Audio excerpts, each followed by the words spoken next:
এক লোক মাহফিল শেষ করে 11টার দিকে বাসায় ফিরেছে।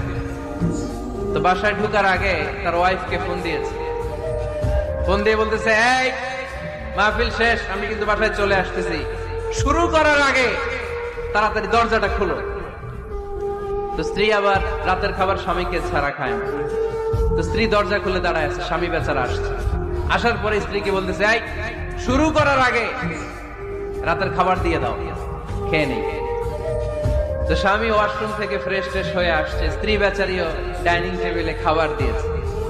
এবার স্বামীও খেতে বসেছে, স্ত্রীও খেতে বসেছে। স্বামী আবার বলতে আরম্ভ করছে, শুরু করার আগে ফ্যানটা ছাড়ো, খুব গরম লাগতেছে। এবার তো স্ত্রী রেগে মেগে আগুন, কি আসার পর থেকে শুরু করার আগে, শুরু করার আগে, শুরু করার আগে, কি শুরু করার আগে? স্বামী বলতেছে, এই তো শুরু হয়ে গেল।